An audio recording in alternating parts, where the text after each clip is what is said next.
UGC net paper 2 management के second class में आप सभी का स्वागत है। आज हम पढ़ेंगे कम्युनिकेशन के बारे में।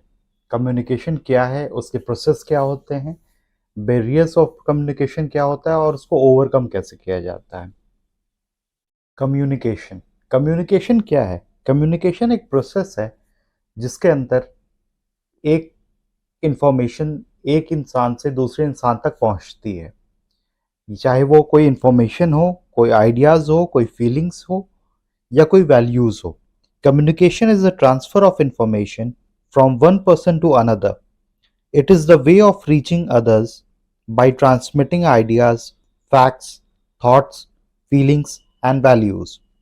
Communication is any behavior that results in exchange of meaning. Communication वो हर एक एक्टिविटी है जिसमें एक्सचेंज किया जाता है इंफॉर्मेशन को, एक मीनिंगफुल इंफॉर्मेशन को एक्सचेंज किया जाता है। इस प्रोसेस को कम्युनिकेशन कहते हैं। आइए अब जानते हैं कम्युनिकेशंस के टाइप क्या क्या होते हैं। एक है formal communication, informal communication, vertical communication और हॉरिजॉन्टल कम्युनिकेशन। आइए इन सब के बारे में जानते हैं। फॉर्मल कम्युनिकेशन ज़्यादातर एक ऑर्गेनाइजेशन में देखने को मिलता है जहाँ पे एक हायरार्की बनी होती है। उस हायरार्की में जो इंफॉर्मेशन शेयरिंग होती है उसको फॉर्मल कम्युनिकेशन कहते हैं, सच एज मेमोज, कोई रिपोर्ट्स, कोई ऑफिशियल मीटिंग्स होती है, सेमिनार्स होते हैं, वो सारे तरह के फॉर्मल कम्युनिकेशन कहलाते हैं।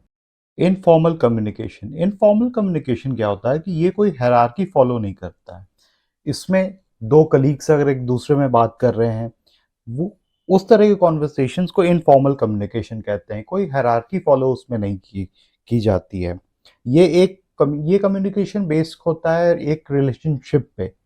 वर्टिकल कम्युनिकेशन में क्या होता है, इसमें सुपीरियर्स और सबॉर्डिनेट्स के बीच में कॉन्वर्सेशन होता है। टॉप लेवल मैनेजमेंट और लोअर लेवल स्टाफ्स के बीच में कम्युनिकेशन होता है। इसमें इंफॉर्मेशन पास ऑन की जाती है, चाहे ऊपर से नीचे चाहे नीचे से ऊपर। फॉर एग्जाम्पल, एक सुपीरियर कोई इंस्ट्रक्शंस देता है अपने लोअर लोअर स्टाफ्स को और स्टाफ्स उसका फीडबैक देते हैं अपर टॉप मैनेजमेंट को। फोर्थ हो गया हॉरिजॉन्टल कम्युनिकेशन। हॉरिजॉन्टल कम्युनिकेशन क्या हो गया कि एक सेम लेवल ऑफ हायरार्की में सेम लेवल पे कम्युनिकेट किया जाता है। आइए अब जानते हैं कम्युनिकेशन का प्रोसेस क्या होता है, इसमें कौन कौन सी चीज इन्वॉल्व होती है। सबसे पहला होता है सेंडर। सेंडर वो है जो कम्युनिकेशन को इनिशिएट करता है। दूसरा होता है मैसेज। एक सेंडर के पास एक मैसेज होना जरूरी होता है।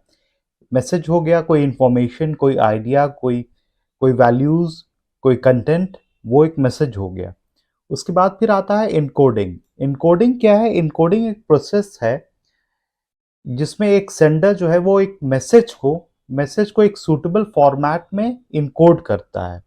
उसके बाद आता है चैनल। चैनल वो है, एक सेंडर एक चैनल चूज करता है कि उसने जो जिस मैसेज को इनकोड किया है वो किस चैनल के थ्रू रिसीवर तक पहुंचाए, तो वो चैनल होता है, चैनल सिलेक्शन होता है। उसके बाद आता है रिसीवर। रिसीवर वो इंसान होता है जो उस इंफॉर्मेशन को रिसीव करता है। उसके बाद फिर रिसीव करने के बाद वो रिसीवर उस मैसेज को डिकोड करता है, इंटरप्रेट करता है। उसके बाद फिर उस चीज को समझने के बाद उसका वो फीडबैक सेंडर को भेजता है। आइए अब जानते हैं कम्युनिकेशन के पूरे प्रोसेस में उसके बैरियर्स क्या क्या होते हैं, वो कौन सी चीज़ें होती हैं जो एक प्रॉपर कम्युनिकेशन को सही तरीके से होने नहीं देती हैं। एक है पहला लैंग्वेज बैरियर। लैंग्वेज बैरियर का मतलब हो गया difference in language. Difference in language, अगर सेंडर और रिसीवर जिस लैंग्वेज में कम्युनिकेट कर रहे हैं और अगर दोनों को एक दूसरे की लैंग्वेज समझ में नहीं आ रही है या कोई जार्गन वर्ड्स यूज कर रहे हैं, कोई टफ वर्ड्स यूज कर रहा है सेंडर जो रिसीवर समझ नहीं पा रहा है, तो ये एक लैंग्वेज बैरियर कहलाता है।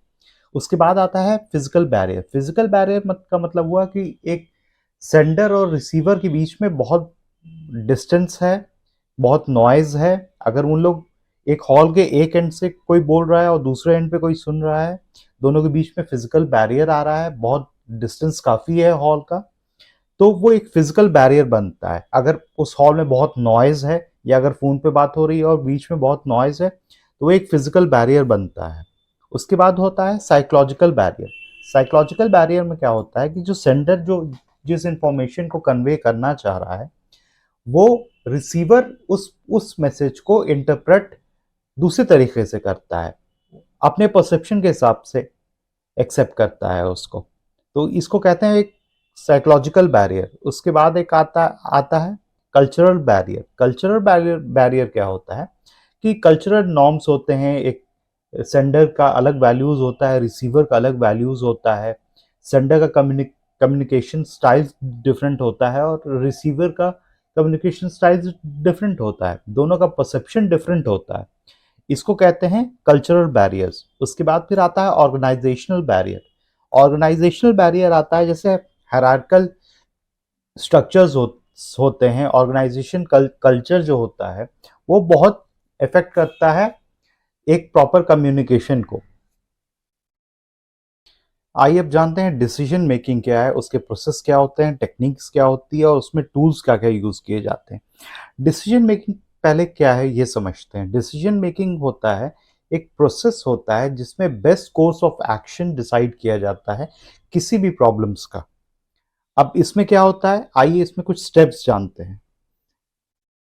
आइए अब जानते हैं डिसीजन मेकिंग के टूल्स क्या क्या हैं और टेक्निक्स क्या क्या है। पहला है डिसीजन ट्री।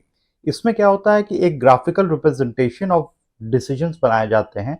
एक ग्राफिकल रिप्रेजेंटेशन बनाया जाता है जितने सारे डिसीजंस के ऑल्टरनेटिव हैं और उनके पोटेंशियल आउटकम्स क्या होंगे। उसके बाद फिर आता है cost benefit analysis.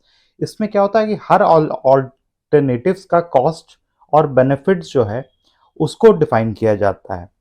Third number पे आता है शॉर्ट एनालिसिस। शॉर्ट एनालिसिस में हम लोग देखते हैं कि स्ट्रेंथ्स क्या है, वीकनेसेस क्या है, अपॉर्चुनिटीज क्या है और थ्रेट्स क्या क्या है ऑफ अ डिसीजन। उसके बाद फिर आता है रैशनल डिसीजन मेकिंग मॉडल्स। आइए देखते हैं डिसीजन मेकिंग के प्रोसेस क्या होते हैं। पहला होता है आइडेंटिफाइंग द प्रॉब्लम। सबसे पहले ये जरूरी है कि कोई अगर प्रॉब्लम है तो उसको आइडेंटिफाई करना। जब तक वो पता नहीं रहेगा कि प्रॉब्लम क्या है उसका एक सॉल्यूशन नहीं निकल पाएगा। दूसरा क्या है, गैदरिंग इंफॉर्मेशन। उस प्रॉब्लम से रिलेटेड सारी इंफॉर्मेशन को गैदर करना, जैसे रेलेवेंट डेटा हो गया, और ये समझना कि उसके पोटेंशियल कॉन्सिक्वेंसेस क्या हैं उस प्रॉब्लम के, उससे क्या नुकसान पहुंच सकता है आने वाले फ्यूचर में। तो उसकी सारी इंफॉर्मेशन को गैदर करना बहुत इंपॉर्टेंट है। थर्ड है गैदरिंग ऑल्टरनेटिव्स। ऑल्टरनेटिव्स का मतलब हो गया कि यहाँ पे कोई दूसरा तरीका खोजना जिससे उस प्रॉब्लम को अवॉइड किया जा सके। फिर आता है इवेलुएटिंग ऑल्टरनेटिव्स। जब ऑल्टरनेटिव्स को हम लोग गैदर कर लेते हैं, अलग अलग तरीकों को हम लोग गैदर कर लेते हैं, तो फिर उस सारे तरीकों को का इवेलुएशन किया जाता है कि कौन सा बेस्ट पॉसिबल तरीका है, किसका क्या एडवांटेजेस है, डिसएडवांटेजेस है और क्या क्या पोटेंशियल्स है। उसके बाद फिर एक डिसीजन लिया जाता है, मेकिंग अ चॉइस। फिर वो सारे ऑल्टरनेटिव्स में से बेस्ट ऑल्टरनेटिव को उसके इवैल्यूएशन और एनालिसिस के बेसिस पे चूज किया जाता है। उसके बाद फिर आता है इम्प्लीमेंटेशन ऑफ द डिसीजन। जो चॉइस हम लोगों ने ले लिया, जो ऑल्टरनेटिव हम लोगों ने चूज कर लिया, उस चॉइस और उस ऑल्टरनेटिव को हम लोग इम्प्लीमेंट करते हैं। उसके बाद फिर आता है इवैल्यूएटिंग द डिसीजन।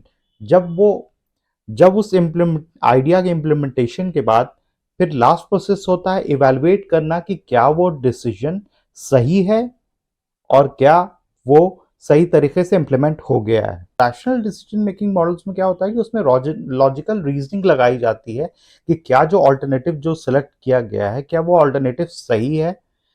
उसके बाद फिर आता है ग्रुप डिसीजन मेकिंग टेक्निक्स। इसमें क्या होता है, मल्टीपल इंडिविजुअल्स और एक टीम के साथ डिस्कस किया जाता है कि क्या कौन सा ऑल्टरनेटिव बेस्ट है।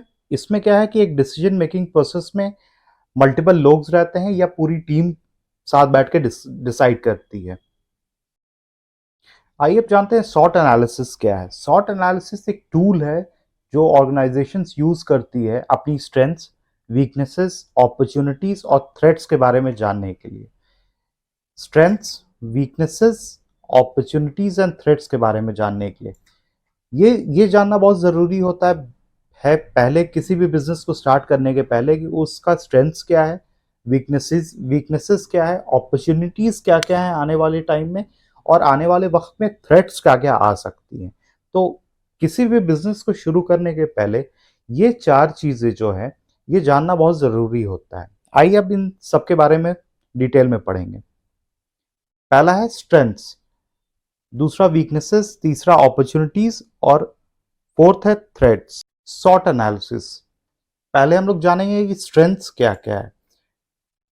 बिजनेस स्टार्ट करने के पहले बिजनेस के क्या स्ट्रेंथ्स होंगे वो जानना बहुत ज़रूरी है। ये जानना बहुत ज़रूरी है कि पॉजिटिव एस्पेक्ट्स बिजनेस का क्या क्या है, यूएसपी क्या है बिजनेस की, यूनिक सेलिंग पॉइंट क्या है बिजनेस का, एक कस्टमर्स को कैसे ये रिटेन करेगा। ये सारी चीज़ें जो है बिजनेस के स्ट्रेंथ्स को जानना जो है वो आ जाती हैं स्ट्रेंथ्स के अंदर। उसके बाद आता है वीकनेसेस। ये भी जानना बहुत ज़रूरी है कि बिजनेस के वीकनेसेस क्या क्या हैं, ताकि उसको आने वाले फ्यूचर में ओवरकम किया जा सके। इसके बारे में जानना बहुत ज़रूरी है ताकि ये बहुत सारी डिसीजंस मेकिंग में बहुत हेल्प करता है। उसके बाद फिर आ जाती है अपॉर्चुनिटीज। अपॉर्चुनिटीज में आते हैं कि क्या क्या अपॉर्चुनिटीज है, फ्यूचर अपॉर्चुनिटीज क्या क्या है उस बिजनेस के लिए। लाइक फोकस मार्केटिंग कैंपेन्स कैसी होगी, इमर्जिंग ट्रेंड्स क्या क्या है कस्टमर्स को का टेस्ट एंड प्रेफरेंसेस क्या है। ये सारी चीज़ों को जानना बहुत ज़रूरी है। उसके बाद फिर आ जाते हैं थ्रेट्स। थ्रेट्स आ जाते हैं कि सब्स्टिट्यूट प्रोडक्ट्स का थ्रेट्स क्या क्या है, और मार्केट में न्यू एंट्री क्या है, कंपिटिटर्स कौन है, इंडस्ट्री के रेगुलेशंस क्या चेंज हो रहे हैं, और ये सारी चीज़ों को जानना भी बहुत ज़रूरी है।